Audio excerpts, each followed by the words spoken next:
So ఈ మధ్య అట్లా ఉన్నారా, స్టార్టింగ్ నుంచి అట్లే ఉన్నారా? ఫస్ట్ ఒక 1 year బాగానే ఉన్నారు. 1 year తర్వాత నుంచి నీ బిహేవియర్ లో చేంజ్ వచ్చేసింది అని నేను ఏది మాట్లాడినా కసిరించుకోవడం, నేను ఏది ఇచ్చినా తీసుకోకపోవడం అలా చేస్తున్నారండి.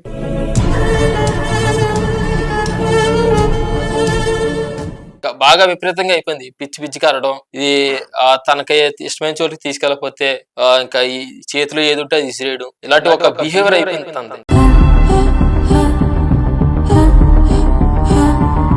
బొడ్డోడు అలా ఏడ్చేయడానుకోండి ఆయన రెక్కించుకొని దూరంగా గిట్టేసేదండి. ఏంది రెక్కించుకొని దూరంగా గిట్టేసేస్తుందండి ఈవిడ.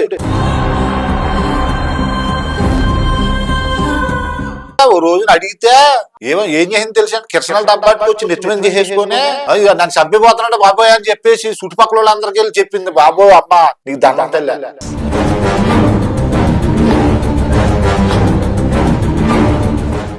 భయపెడుతున్నావు, బెదిరిస్తున్నావు ఎట్లా అన్నట్టు? లేదు మేడం, నేను ఎందుకు అలా బెదిరిస్తాను? మా ఆయనకి నేను ఇప్పుడు థర్డ్ వైఫ్ ని, ఫస్ట్ సెకండ్ వైఫ్ కూడా థర్డ్ వైఫ్.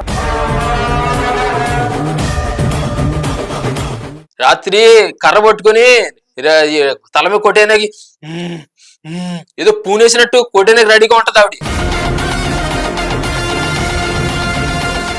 ఆవిడ ఏం చేస్తుందంటే ఒక్కోసారి చేతులు ఏది దొరికితే అది ఇసిరేడు, లేదంటే ఒక్కోసారి కోసేసుకోవడం. వాళ్ళ తమ్ముడు చెప్తే అంటే మీరే నాకు అన్ని దిక్కు మీరే చూపించండి మా అక్క మా చెల్లి ఏదన్నా కొంత తప్పు చేసి చూద్దా అంటే భూత వైద్యుల దగ్గర తీసుకెళ్ళాము. ఈవిడ వచ్చేటప్పటికి ఎత్తేస్తున్న శక్తి అవుతాను, ఎత్తేసి గోధుమకి ఎత్తేసేస్తుంది. ఇదిగో మన పప్పు కొట్టించుకొని ఉంటుంది, ఇదిగో ఇక్కడ పెంచి పడిపోయింది. ఇప్పుడు ఆడవాళ్ళు ఎప్పుడు చేస్తారని అమ్మగారు తాను 7 గంటలకు 8 గంటలు తాను చేస్తాడు, ఈవిడ 12:30 చేస్తుందండి అమ్మగారు. అర్ధరాత్రి 12:30 చేస్తుందండి ఈవిడ తాను.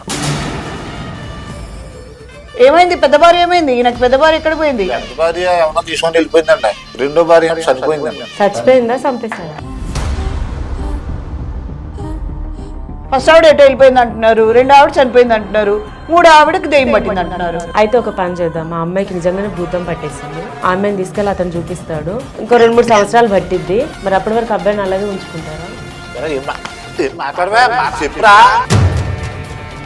ఈ మహాతల్లి మాత్రం నాకు వద్దు బాబోయ్, ఇది ఈవిడ నన్ను చంపేస్తాను.